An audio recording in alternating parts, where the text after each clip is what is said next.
Amigos, feliz inicio de semana. Les saluda como siempre María de Los Ángeles Franco. Hoy estaré con ustedes en Noticias Globovisión Internacional. Es un espacio donde minuto a minuto les estaré llevando las informaciones más destacadas y actualizadas del acontecer internacional. Hoy estaremos haciendo un repaso una vez más del COVID-19, cómo está avanzando en el mundo. Ya lleva 10 millones de casos a nivel internacional. El presidente de Honduras se encuentra todavía hospitalizado y también vamos a estar hablando del debut que va a tener el presidente de Uruguay, Luis Lacalle Pou, como presidente pro tempore de Mercosur. De esta manera, comenzamos.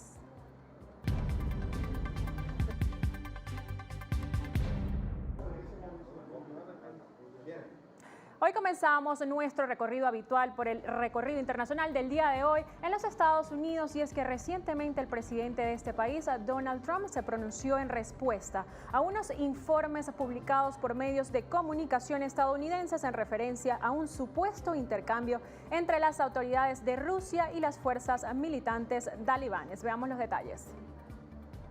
El mandatario norteamericano se pronunció desmintiendo recientemente un informe publicado por el New York Times. El diario afirmó recientemente que Trump habría recibido informes de inteligencia según las cuales Rusia habría ofrecido recompensas a talibanes para matar a soldados estadounidenses o de la OTAN en Afganistán. Según Trump, ni él ni el vicepresidente Mike Pence o el jefe de gabinete Mark Meadows fueron informados. Además, aseguró que nadie ha sido más duro contra Rusia que la administración Trump. La publicación del New York Times citó a altos funcionarios anónimos y aseguró que el mandatario fue informado y que sus asesores de seguridad nacional abordaron el asunto a finales del mes de marzo. Por su parte, la secretaria de prensa Kayleigh McEnany ya había desmentido el sábado que Trump y Pence hubiesen sido informados sobre ese asunto. Los talibanes también negaron el informe del diario a través de un comunicado y reiteraron su compromiso con el acuerdo firmado con Washington en el mes de febrero, que prevé una retirada total progresiva de las fuerzas estadounidenses y negociaciones de paz entre los insurgentes y el gobierno de Kabul. Moscú además denunció el reporte y su embajada en Estados Unidos aseguró a través de su cuenta oficial en Twitter que tales acusaciones son infundadas y anónimas. Y continuamos en los Estados Unidos y ahora nos trasladamos a la ciudad de Nueva York, donde se registraron 3 fallecimientos y más de 20 heridos debido a varios ataques con armas de fuego ocurridos este pasado fin de semana. Revisemos. Según medios locales, una de las víctimas mortales fue una joven de 19 años de edad, procedente del estado de Connecticut, la cual recibió varios disparos en el pecho desde un vehículo el pasado viernes 26 de junio en la zona de Manhattan. En el incidente también resultó herido el novio de la víctima, de 21 años, quien se encuentra hospitalizado pero estable hasta el momento. Otras 2 víctimas fueron un hombre de 23 años de edad y una mujer de 39 años, quienes fueron tiroteados el pasado sábado 27 de junio en la zona de Brooklyn, al este de Nueva York. Asimismo, se registraron cerca de 20 tiroteos en toda la ciudad desde este pasado viernes, uno de ellos en el barrio de Williamsburg, también en Brooklyn, donde una mujer y un hombre fueron tiroteados al encontrarse en una fiesta casera. Ambos se encuentran hospitalizados actualmente. En torno a esto, grupos de expertos atribuyeron el aumento de estos crímenes a una serie de circunstancias originadas por el impacto del COVID-19, lo que ha obligado al sistema penitenciario de la ciudad a dejar en libertad a miles de reos como medida de precaución, así como la reforma legislativa de fianzas, la cual impide mantener en custodia a los acusados de ciertos cargos antes de un juicio. Y las autoridades del estado de Nueva York registraron sus cifras más bajas de fallecimientos y hospitalizaciones desde el inicio de la pandemia del coronavirus. Veamos. En las últimas 24 horas fallecieron 25 personas, el número más bajo desde el pasado 15 de marzo. Los ingresos hospitalarios descendieron hasta 869 y se identificaron 616 nuevos casos positivos. Por su parte, el gobernador de Nueva York, Andrew Cuomo, indicó que cuando los estados de todo el país luchan contra nuevos repuntes, las cifras en Nueva York siguen deslizándose hasta récords mínimos y aseguró que ese progreso es el resultado de la disciplina y el duro trabajo de los neoyorquinos. Sin embargo, Cuomo también manifestó su temor de que lleguen casos importados desde otros estados, por lo que exigirá hacer cuarentena a los visitantes. Nueva York continúa siendo el estado más afectado por la pandemia tras registrar 391.923 casos confirmados y 31.368 muertes. Y este fin de semana en el estado de California, las autoridades ordenaron el cierre de varios establecimientos al mismo tiempo que en otras zonas de los Estados Unidos aumentó el número de casos por coronavirus registrados. Revisemos. Asimismo, en los estados de Texas y Florida, también se ordenó el cierre de todos los bares este pasado viernes.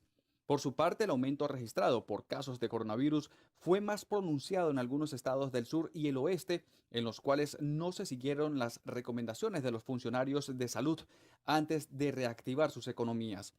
De la misma forma, algunas playas ubicadas en el estado de Florida también fueron cerradas antes del feriado del próximo 4 de julio, fecha en la que usualmente se congregan grandes multitudes. Por otra parte, el número de casos de COVID-19 aumentó en un 267% en el estado de Arizona, registrando más de 3.800 infectados este pasado domingo, mientras que el estado de Georgia contabilizó más de 2.200 nuevos contagios. Y seguimos revisando más información en Estados Unidos y para eso vamos a chequear el portal web www.globovision.com. Como ven en sus pantallas, titula "Grupos indígenas se suman a la ola contra el racismo y cuestionan el emblemático Monte Rushmore". Varias etnias indígenas estadounidenses expresaron su deseo de desmantelar el Monte Rushmore días antes de que el presidente Donald Trump visite el próximo 3 de julio ese monumento conmemorativo nacional en Dakota del Sur. Así lo reseñó Univision. El cuestionamiento de voces indígenas sobre la historia oficial estadounidense no es nuevo, pero por estos días se suma la indignación de organizaciones como Black Lives Matter en contra del racismo. La muerte del afroestadounidense George Floyd el mes pasado a manos de un policía blanco generó protestas en numerosas ciudades del país, incluyendo el derribo de estatuas en homenaje a figuras claves de la Confederación de Estados Sureños que se enfrentaron a los estados del norte durante la Guerra Civil. Esta es una información que usted, por supuesto, podrá ampliar a través de nuestra plataforma digital www.globovision.com, así como nuestras cuentas en redes sociales, tanto en Twitter como Instagram, @Globovision, mi cuenta personal en Instagram, @M de Los Ángeles Franco. Es momento de marcar nuestra primera pausa, pero no se aparten, que en momentos regresamos con más de noticias de Globovisión Internacionales.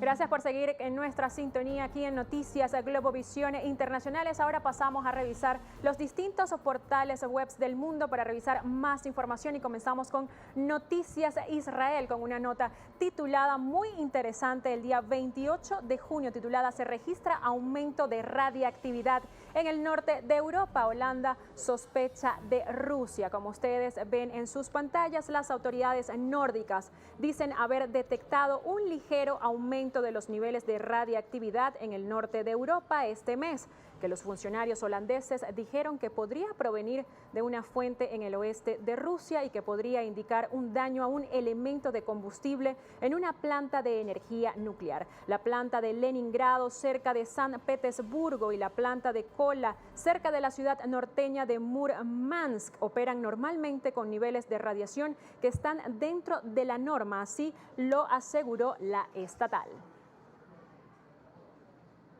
Bien, y avanzamos con más información y nos detenemos aquí en Noticias de Israel con otra noticia del día 29 de junio titulada "Petrolero abandonado en la costa de Yemen podría explotar", así lo advierte la ONU. Como ustedes Ven en sus pantallas, las Naciones Unidas informaron de un petrolero abandonado frente a la costa de Yemen que está cargado con más de 1 millón de barriles de petróleo o crudo. Corre el riesgo de romperse o explotar, causando un daño ambiental masivo a la vida marina del Mar Rojo, a las fábricas de desalinización y a las rutas marítimas internacionales. Documentos internos muestran que el agua de mar entró en el compartimiento del motor del petrolero, que no ha recibido mantenimiento durante más de 5 años, causando daños a las tuberías y aumentando el riesgo de hundimiento. El óxido ha cubierto partes del petrolero y se ha filtrado el gas inerte que en los tanques acumulen gases inflamables. Los expertos dicen que las reparaciones ya no son posibles porque el daño al buque es irreversible. Sin embargo, los organismos finlandeses, noruegos y suecos de control de la radiación y la seguridad nuclear dijeron esta semana que han detectado pequeñas cantidades de isótopos radioactivos inofensivos para los seres humanos y el medio ambiente en partes de Finlandia, el sur de Escandinavia y el Ártico. Y ahora vamos con más información y revisamos el portal de la Agencia Internacional de Noticias Reuters, que señala presidente mexicano dice que pérdida de empleos por coronavirus se detendrá en el mes de julio. Como ustedes están observando en sus pantallas, el presidente de México, Andrés Manuel López Obrador, dijo que en julio se dejarán de perder empleos debido al impacto en la economía por la pandemia del coronavirus, que ha provocado hasta ahora la destrucción de más de 1 millón de puestos de trabajo en el país. El confinamiento de más de 2 meses para frenar la propagación del coronavirus ha llevado al desempleo a niveles históricos en México, y entre marzo y abril la pérdida sumó 1.030.366, según datos del Organismo de Seguridad Social de los Trabajadores Privados. Recordemos que la economía mexicana, que tuvo en el año 2019 su primera contracción en una década, profundizó su deterioro en el primer trimestre del año, y analistas estiman una contracción de hasta un 10% en el año 2020.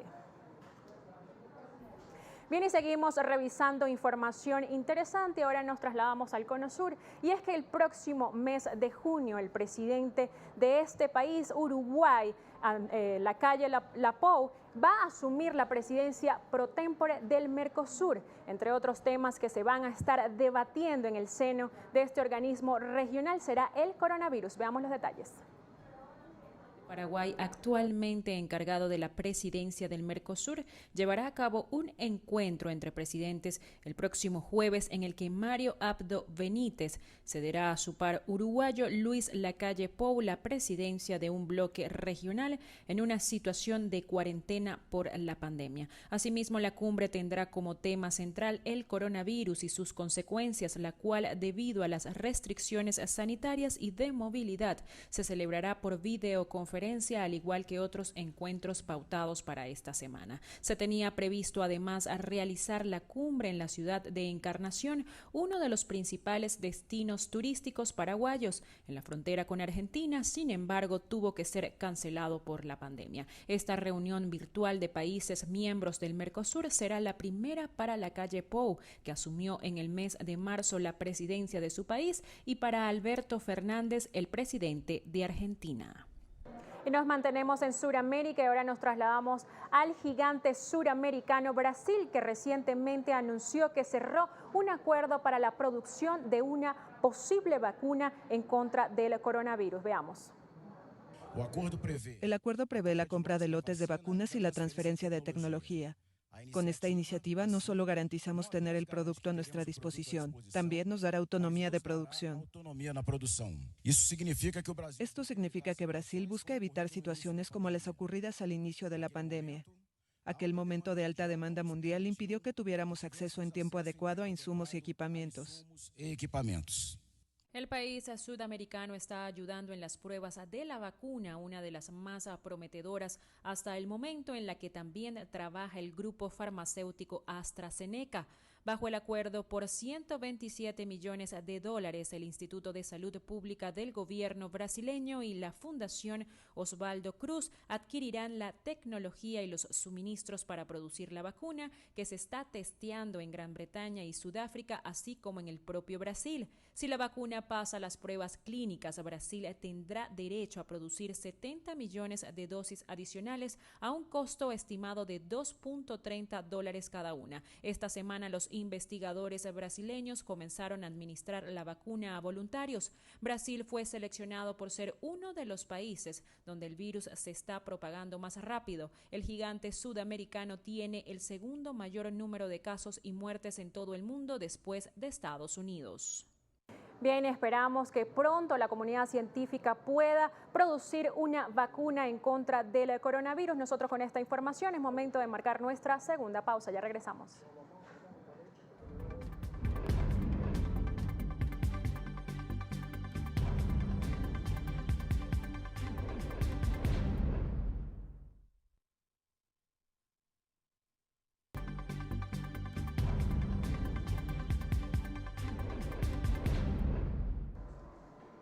Bien, y seguimos con más de noticias Globovisión internacionales y ahora les traemos información acerca del avance del COVID-19 y es que ya se han registrado más de 10 millones de casos positivos en todo el mundo debido a esta pandemia. Veamos.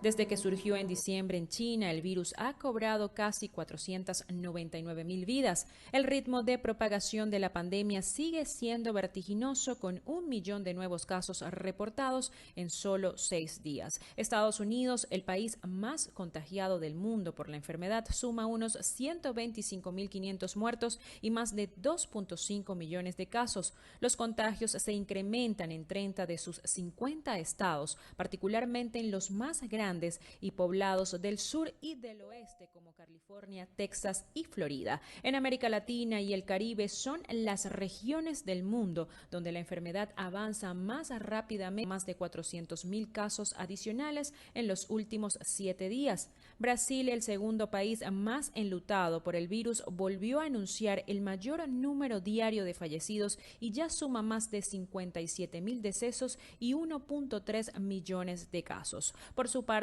Perú es el segundo país en América Latina en casos, detrás de Brasil, y tercero en total de decesos, tras México, que superó los 9,000 fallecidos. En el país azteca, habitantes de una comunidad de Chiapas, en el sureste, destrozaron un hospital comunitario e incendiaron 2 vehículos de la policía, además de atacar las residencias de autoridades locales por rumores falsos sobre la expansión del coronavirus. Hasta el momento, el país registra unos 26,400 fallecimientos.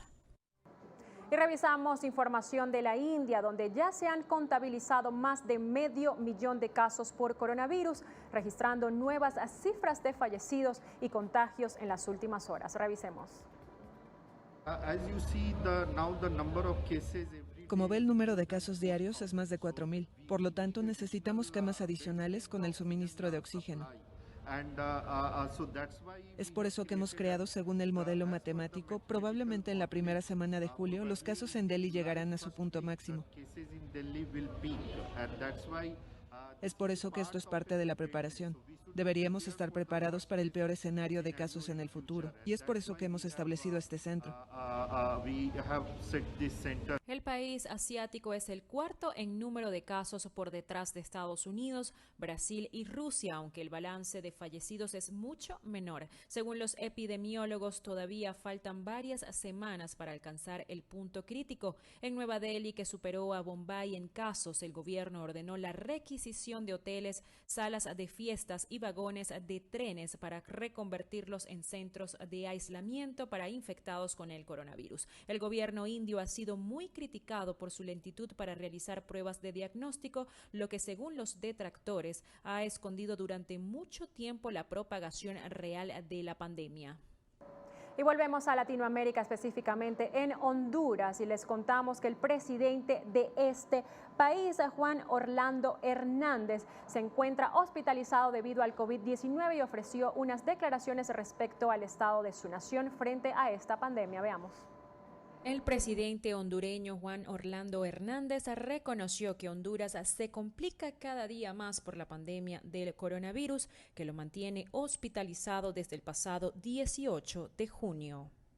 Es que la situación, pues obviamente, cada día se complica más, se satura más y hacen falta recursos importantes en la unidad hasta la fuerza.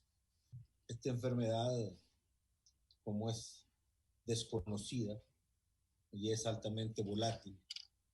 Hace unos días que comencé con síntomas, creí que era otra cosa y perdí 3-4 días importantes para poderme tratar.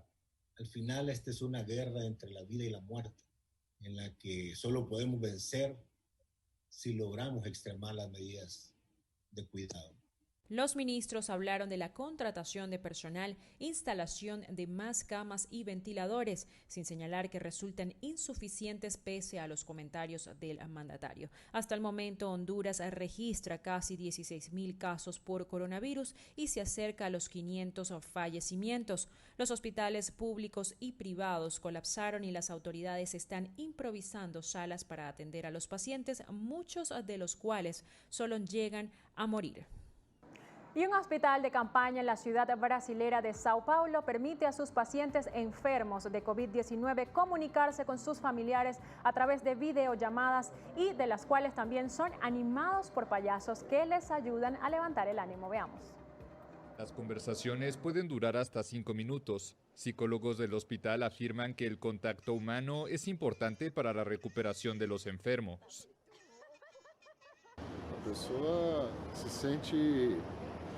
La persona se siente más cercana a sus seres queridos, la persona se siente amparada, protegida, cuidada, y todo eso es muy importante para mejorar el espíritu de la persona y consecuentemente su inmunidad. Las videollamadas también se realizan con payasos que ayudan a los pacientes a distraerse de su enfermedad y reír por un rato. Es algo tan lindo, alegra el corazón. No te quedas con esa depresión, con la ansiedad, porque puedes estar ansiosa si te quedas más tiempo aquí. Entonces, cuando conversamos, alegra. El hospital tiene ocupado solo el 45% de su capacidad de camas de cuidado intensivo. Los médicos atribuyen los bajos números de coronavirus en la zona a una campaña oportuna de información y un sistema sanitario organizado. Bien, hemos llegado al final de Noticias Globovisión Internacional. Les recordamos que pueden seguirnos a través de nuestras plataformas digitales www.globovision.com, así como nuestras cuentas en redes sociales, tanto en Twitter como Instagram, @Globovisión. Que Dios los bendiga, Venezuela. Será hasta una próxima oportunidad.